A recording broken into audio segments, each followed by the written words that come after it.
ದೇವರ ಅತಿ ಪರಿಶುದ್ಧವಾದ ನಿಮಗೆ ಮಹಿಮೆಯಾಗಲಿ. ಕ್ರಿಸ್ತನ ಮೂಲಕವಾಗಿ ದೇವರ ಲೋಕಕ್ಕೆ ಮತ್ತೊಂದು ಹೊಸ ಮುಂಜಾನೆಯನ್ನು ದಯಪಾಲಿಸಿದ್ದಾರೆ. ಹಾಗಾಗಿ ನಾವು ದೇವರಿಗೆ ಕೃತಜ್ಞತ ಹೃದಯ ಉಳ್ಳವರಾಗಿರೋಣ. ಈ ದಿನದ ಧ್ಯಾನ ದೇವರ ವಾಕ್ಯ ಜ್ಞಾನೋಕ್ತಿಗಳು 10ನೇ ಅಧ್ಯಾಯದಲ್ಲಿ 12ನೇ ವಾಕ್ಯ. ಯೆಹೋವನ ಆಶೀರ್ವಾದವು ಐಶ್ವರ್ಯವನ್ನುಂಟು ಮಾಡಬಹುದು, ಅದರೊಂದಿಗೆ ಆತನು ಯಾವ ದುಃಖವನ್ನು ಸೇರಿಸುವುದಿಲ್ಲ. ದೇವರಿಗೆ ಸ್ತೋತ್ರ. Proverbs chapter 10 verse 22. It is the Lord's blessing that makes you wealth. Hard work can makes you no richer. ದೇವರಿಗೆ ಸ್ತೋತ್ರ. ನಾವು ವಾಕ್ಯಭಾಗ ನೋಡ್ತಾ ಇದ್ವಿ ಪ್ರೀತಿ ದೇವ್ರ ಮಕ್ಕಳ. ಯೆಹೋವನ ಆಶೀರ್ವಾದವು ಐಶ್ವರ್ಯವನ್ನುಂಟು ಮಾಡುವುದು, ಅದರೊಂದಿಗೆ ಯಾವ ದುಃಖವನ್ನು ಸೇರಿಸುವುದಿಲ್ಲ. ದೇವರಿಗೆ ಸ್ತೋತ್ರ.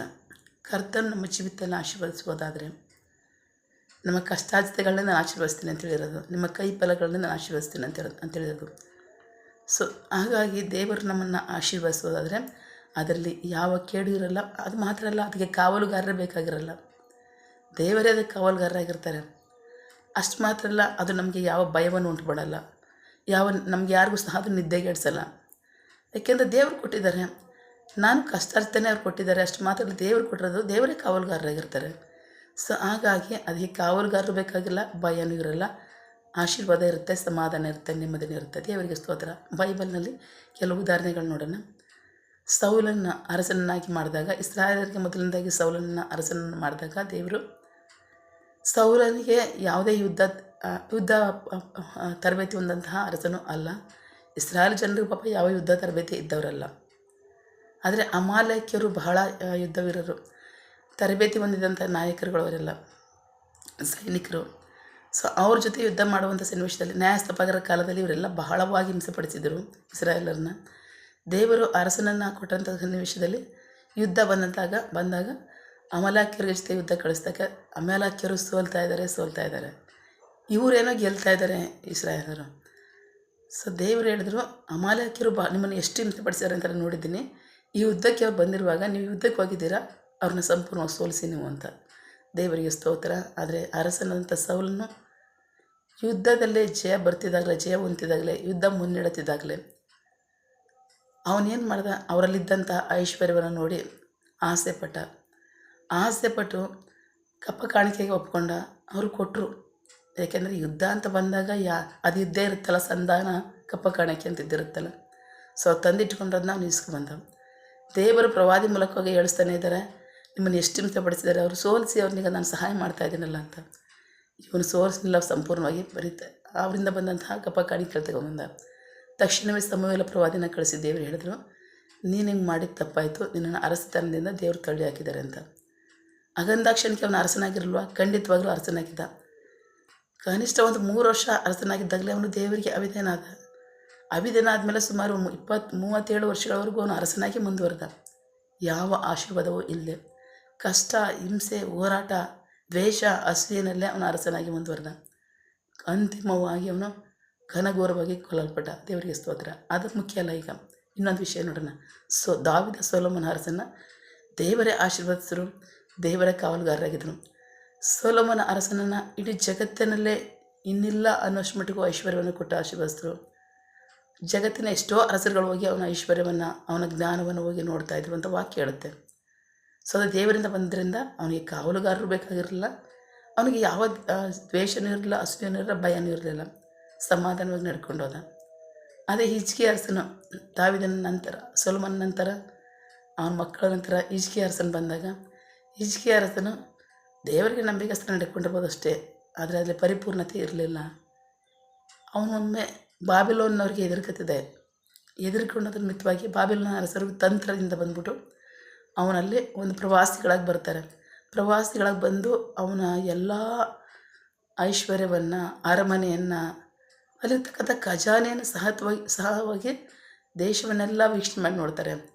ಇವನೇನು ಮಾಡ್ತಾಯಿದ್ದಾನೆ, ದೇವರ ಮನೆಯಲ್ಲಿರ್ತಕ್ಕಂತಹ ದೇವರ ವಸ್ತುಗಳನ್ನು ಸಹ, ತನ್ನ ಖಜಾನೆಯನ್ನು ಸಹ ಅವನಿಗೆ ಎಲ್ಲರಿಗೂ ವೀಕ್ಷಕನಿಗೆ ತೋರಿಸ್ತಾನೆ.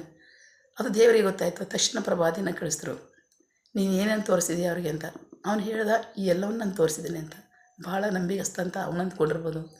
ಬಟ್ ದೇವರು ಮಾತ್ರ ಹೇಳಿದ್ರು, ಅದೆಲ್ಲ ನಿಂದಲ್ಲ, ಅದು ನನ್ನದನ್ನು ನೀನು ಯಾವ ಅಧಿಕಾರದಲ್ಲಿ ನೀನು ಈ ಥರ ಮಾಡಿದೆ, ಇನ್ನೊಬ್ಬನಿಗೆ ಯಾಕೆ ತೋರಿಸ್ಬೇಕಾಗಿತ್ತು? ನಾನು ತೋರಿಸು ಅಂತ ಹೇಳಿದ್ನ? ಇಲ್ಲ.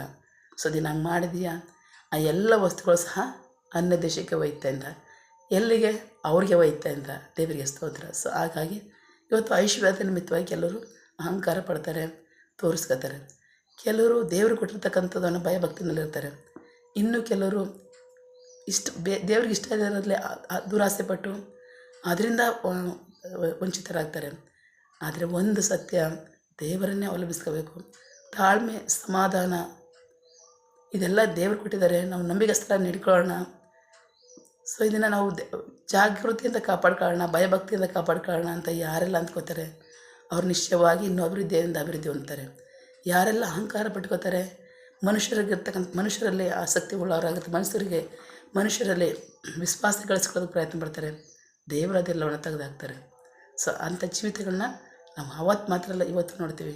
ಪ್ರೀತಿ ದೇವ್ರ ಮಕ್ಕಳೇ, ದೇವರ ವಾಕ್ಯ ನಮಗೆ ಕಲಿಸ್ತಕ್ಕಂಥ ಒಂದೇ ಒಂದು, ನಾವು ದೇವರು ಕೊಟ್ಟಿರ್ತಕ್ಕಂಥ, ದೇವರು ಕೊಡ್ತಾರೆ, ಆದರೆ ನಮಗೆ ಯಾವ ಭಯ ಆತಂಕ ಇರಲ್ಲ.